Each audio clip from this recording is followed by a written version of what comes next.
أعوذ بالله من الشيطان الرجيم. بسم الله الرحمن الرحيم. الحمد لله رب العالمين، وصلى الله على سيدنا محمد وأهل بيته الطيبين الطاهرين. اللهم صل على محمد وآل محمد. أما بعد، قال الله تبارك وتعالى في محكم كتابه الكريم: بسم الله الرحمن الرحيم.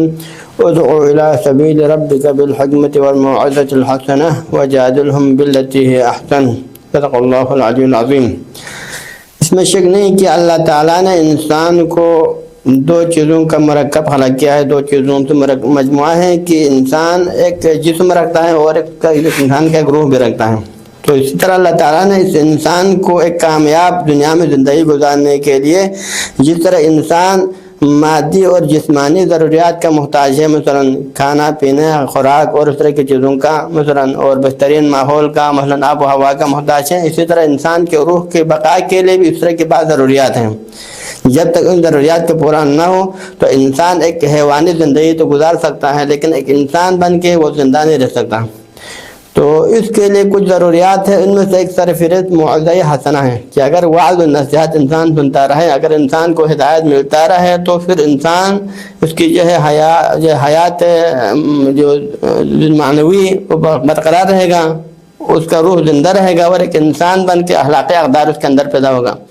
اگر ایسا نہ ہو تو پھر انسان ایک مادی زندگی گزار سکتا ہے، لیکن ہے کہ جو ہے انسانی زندگی نہیں گزار سکتا. تو لہٰذا یہ وعظ و معوضہ، نصیحت، ہدایت انسان کی زندگی کا ایک حصہ ہے. اور اب یہ وعظ و نصیحت کا طریقہ کار بھی زمانے کے بدلنے کے ساتھ ساتھ تبدیل ہو جاتا ہے. ایک زمانہ وہ تھا کہ چند سالوں پہلے یہاں پر وسائل محدود تھی، تو وسائل محدود ہونے کی وجہ سے وہاں پر تبلیغ کا طریقہ اور اس کا جو ہے روش بھی محدود ہوا کرتا تھا.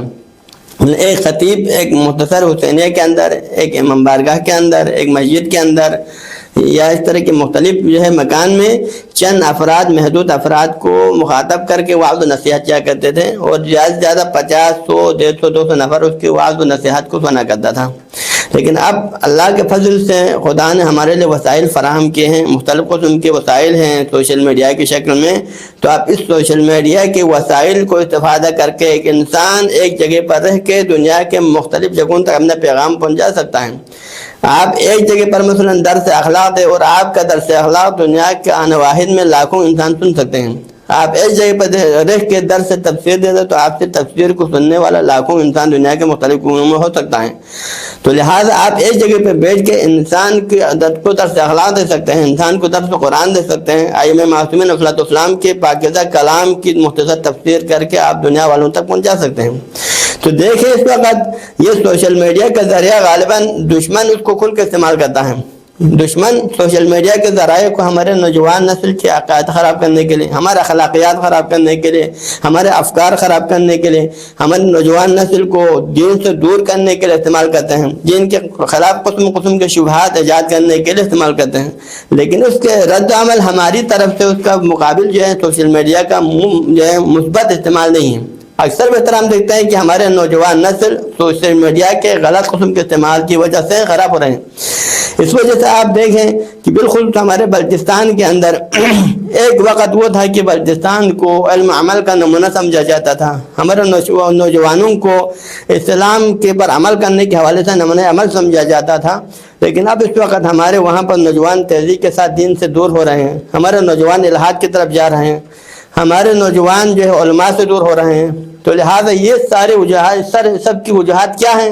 ایک طرف مغرب کی طرف سے غلط پروپیگنڈا ہے، غلط قسم کے افکار و نظریات ہیں، اور دوسری طرف ہماری طرف سے اس کے رد عمل میں ان کے لیے کوئی درس اخلاق کا پروگرام ہماری طرف سے نہیں ہے، ان کے لیے درس عقائد کا پروگرام ہماری طرف سے نہیں ہے، درس احکام کا پروگرام ہماری طرف سے نہیں ہے. اور ہماری طرف سے جو تبلیغ کا دائرہ کار محدود ہیں. ہم فقط ماہ رمضان میں جا کے وہاں پر ہمارے مسجدیں آباد ہوتے ہیں، ماہ رمضان میں ہمارے حسینیات میں کچھ درس ہوتے ہیں، اس کے بعد ماہ حرام کے چند ایام ہم وہاں جا کے ہم تبلیغ کر لیتے ہیں، وہاں پر وعظ و نصیحت کا سلسلہ ہے. لیکن سال آپ دیکھیں ہمارے مساجد تبلیغ سے خالی ہیں، ہمارے حسینیات تبلیغ سے خالی ہیں، ہمارے وہاں تبلیغ کا سسٹم نہیں ہے. ضرورت اس امر کی ہے کہ ہمارے مساجد سال آباد رہیں، سال ہمارے نوجوانوں کو عقائد کی طرف دی جائیں، سال ہمارے عوام الناس کو احکام کی طرف دی جائیں. ائمہ معصومین علیہ السلام کے مبارک کلام احادیث معصومین کی شکل میں ہیں، ان کی تفسیر ہر روزانہ ہمارے مساجد میں ہونے چاہیے، لیکن ایسا سسٹم ہمارے پاس نہیں ہے۔ لیکن اس کے لیے بہترین طریقہ یہ ہے، دو طریقہ ہو سکتا ہے۔ پہلا طریقہ یہ تھا کہ ہم خود ہر ایک جا کے وہاں مساجد میں درس دے دیں، احکام کا درس دے دیں، اخلاق کا، لیکن یہ تھوڑا مشکل ہے۔ لیکن اس سے بھی زیادہ مؤثر طریقہ یہ ہے کہ یہاں پر جو مرکز علم و عمل ہے، نجبہ اشرف ہیں، قوم ہیں، مشہد ہیں، ہمارے جو حوزات ہیں، ان کے اندر بیچ کے اگر ہم تبلیغ کریں تو اس سے بھی زیادہ مؤثر طریقہ ہے، کیونکہ علم حاصل کرنے کے مرکزی جو مرکز ہیں، پلیٹ فارم ہیں۔ تو ہم میں سے ہر ایک تمنا رکھتے تھے کہ ہم یہاں پر رہ کے ہمارے نوجوان نسل کو تبلیغ کیا جائے، ہمارے نوجوان نسل کو عقائد کا درس دیا جائے، ہمارے نوجوان نسل کے ساتھ ہمارا ارتباط برقرار رہے، لیکن ہمارے پاس وہ پلیٹ فارم مہیا نہیں تھی اس وقت زمانے میں، اس وجہ سے ہم مجبور تھے۔ لیکن اللہ کے فضل سے ہمارے نوجوانوں نے یہ سلسلہ شروع کیا ہے، انہوں نے یہ پلیٹ فارم ہمارے لیے مہیا کیا ہے۔ تو پھر یہاں پر میں پیغام دوں گا، ہمارے نوجوان نسل کو بھی یہ پیغام دوں گا کہ آپ اس جو پروگرام سے منسلک رہیں، اس پروگرام سے آپ اس کا ارتباط مضبوط ہوں اور اس سے خوب استفادہ کریں۔ یہاں سے ہم روزانہ آپ کے لیے عقائد کے دروس وغیرہ نشر کریں گے، آپ وہاں پر روزانہ اس کو ٹائم نکال کر سننے کی کوشش کریں۔ اگر ہم یہاں سے احکام کی طرح اگر دینے تو پھر آپ وہاں پر بیٹھ کے ان کو سننے کی کوشش کریں۔ اگر ہم قرآن و اہل بیت کی جو ہے تعلیمات اگر یہاں سے نشر کریں گے تو پھر آپ کی ذمہ داری یہ ہے کہ آپ ٹائم نکال کر ان کو سنیں، تاکہ آپ کا افکار درست ہو جائیں، آپ کے عقائد درست ہو جائیں، آپ کا جو نظریات درست ہو جائیں، اور مادی وجود سے آپ نکل جائیں، ایک قسم کے روحانی اور معنوی فضا میں آپ آ جائیں۔